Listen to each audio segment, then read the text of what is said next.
Saudaraku, di sini kita bukan bermaksud untuk fitnah apalagi adu domba, tapi di sini kita bermaksud untuk kita saling menjalin silaturahmi, berdiskusi. Bagaimana tanggapan kalian? Tulis di kolom komentar. Yang intinya kita di sini dalam perbedaan itu supaya kita marilah berlapang dada. Oleh karena itu, kali ini ada pembahasan juga yang mana ada pendapat bahwasanya kadang kita yang sering mengatakan bid'ah juga pernah melakukan perbuatan bid'ah.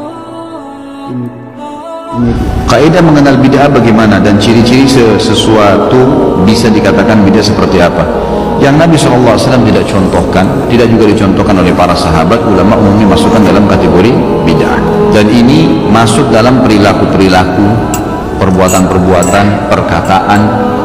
Ini masuk di dalamnya. Ini yang disimpulkan oleh para ulama tentang masalah itu. Itulah bid'ah menurut pengertian mereka. Segala sesuatu yang tidak pernah dilakukan oleh Nabi dan tidak pernah dilakukan oleh para sahabat, meskipun itu sebuah kebaikan, itu tidak boleh dilakukan karena menurut mereka itu adalah bid'ah dan bid'ah itu sesat. Contoh, ketika kita setiap malam Jumat baca surat Yasin, mereka akan teriak-teriak, "Woi, bid'ah, itu tidak ada dalilnya, tidak pernah dilakukan oleh Nabi, tidak juga dilakukan oleh para sahabat." Mereka selalu begitu, menganggap karena kita mengkhususkan malam Jumat untuk baca Yasin itu adalah sebuah kesesatan. Ternyata mereka juga mengkhususkan hari Sabtu dan hari Ahad untuk daurah, untuk kajian-kajian paham-paham mereka. Apakah ini bukan bid'ah?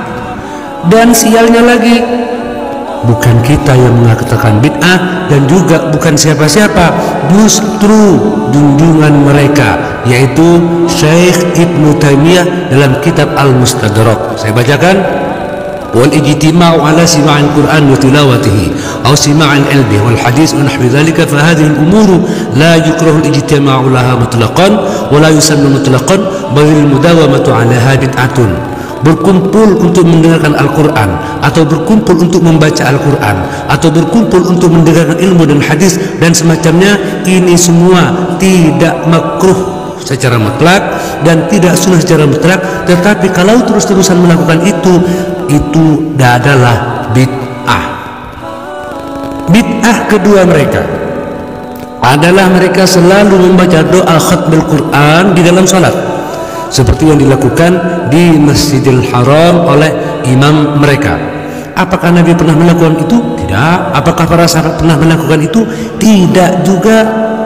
Dan sialnya lagi, yang mengatakan bid'ah itu bukan kita, bukan saya, tetapi guru mereka. Lihat bagaimana Syekh Utsaimin mengatakan begini dalam kitab Fatawi Syekh Utsaimin: "Wa du'a'u ba'da khatmil Qur'an imma an yakuna ba'da khatmihi fi sholati aw kharijaha wala asla fi du'a'i ba'da al-khatmati fi sholati." Dan termasuk bid'ah adalah membaca doa setelah baca Al-Quran, baik itu dilakukan di dalam sholat maupun di luar sholat. Wala asla fi du'a'i ba'da al-khatmati fi sholat. Dan yang benar-benar tidak ada dasarnya adalah ketika membaca doa khatmul Quran itu di dalam sholat. Mereka dibid'ahkan oleh junjungannya sendiri.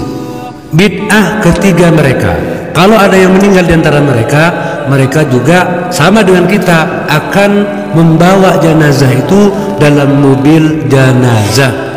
Padahal menurut Syekh Al-Albani, guru mereka, wa amma hamlul janazati ala arubatin aw sayyaratin mukhassasatin lil janaiz wa tashyi'il mushayyi'in laha wa hum fi sayyarati fa hadhihi al-umur fa hadhihi suratu la tushra'u al-batta. Membawa jenazah di atas gerobak atau mobil khusus, mobil jenazah, dan diiringkan oleh orang-orang yang juga naik mobil, itu tidak ada dasarnya sama sekali, itu tidak ada syariatnya sama sekali. Kenapa? Wadzalika li umurin, alasannya ada beberapa, yaitu yang pertama, al-awwal annaha min adatil kuffar. Pertama itu karena kebiasaannya orang kafir. Wa qad taqarrar fi syari'ah annahu la yajuzu taqliduhum fiha, padahal dalam syariat sudah jelas tidak boleh mengikuti orang kafir, itu kata mereka. Wasani annaha bid'atun fi ibadatin. Yang kedua, itu adalah bid'ah dalam ibadah. Jadi yang menganggap bid'ah ketika mereka membawa jenazah diangkut dengan mobil, itu bukan kita, tetapi junjungan mereka, yaitu Syekh Al-Albani dalam kitab Ahkamul Janaiz halaman 99.